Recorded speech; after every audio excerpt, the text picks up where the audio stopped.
Yes, sir. What? Rangers or Cardinals? Well, now let me think a sec.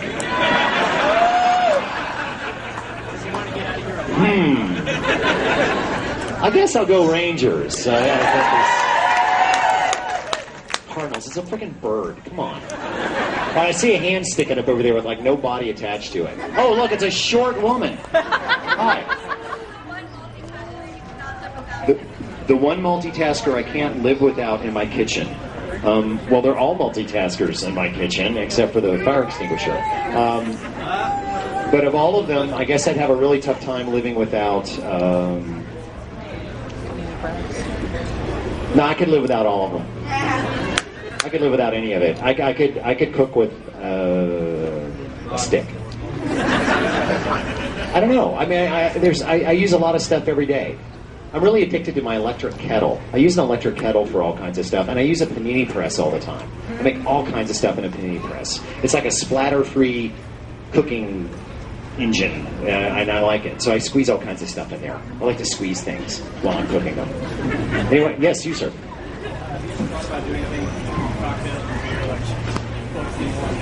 Well, you know, cocktails and beer and such. You know, we did several cocktail episodes of Good Eats, and I was even thinking about trying to do a late night show just about it, just about bar stuff. Do a show at like 11 at night, you know? Yeah? I think it would be kind of like a really kind of twisted version of Cheers. You know, there'd be like guests. We'd have like drunks come hang out, you know, and stuff. I have special guests who just sat at the bar, you know, and make cocktails. I think that could be a lot of fun. We could call it Good Drinks. Yes, ma'am. You're a high school senior now? Oh. Where did the sock puppets come from? Well, why does that bother you so badly? You know what? We came up on our first pizza show, season 1 of Good Eats, and it was like, I need something to play yeast. What do we got? We all looked at each other, and somebody said, sock puppet. We're like, yeah, there we go. They're cheap. You can make a bunch of them, and people get very attached to them. They get fan mail. And I did a show a while back where I fired them all.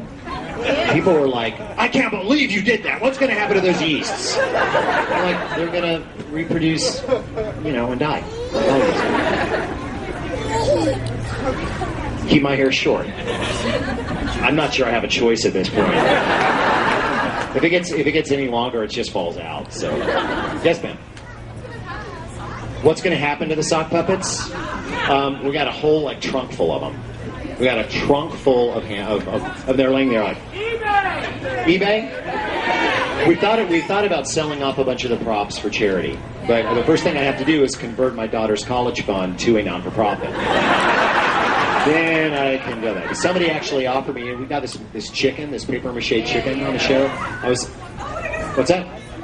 You want the chicken? Well, I was offered $25,000 for it. I didn't take it. So I'm holding out. Because somebody out there is just sick enough to pay $26. Yes, ma'am. Why are you, sir, way in the back with the glasses? Yes, you. Who do I consult for food science? Depends on the science. A lot of people. There's this group called the Research Chefs Association. I check with them about certain things because there are so many different experts in so many different areas. So I do a lot with them because they answer questions in using normal words that I can understand. Yes, ma'am. What's my favorite recipe in this new book? I gotta tell you, I got a really soft spot for 2 of them. The porterhouse steak, because I really am proud of the fact that I figured out the perfect way to cook a porterhouse is underneath a charcoal chimney starter, which works phenomenally well. And the other one is wrong in a lot of ways, and it's the crock pot lasagna, which is both a lasagna, a dip, and a ticket to hell, I think. It's very scary. Yes, ma'am.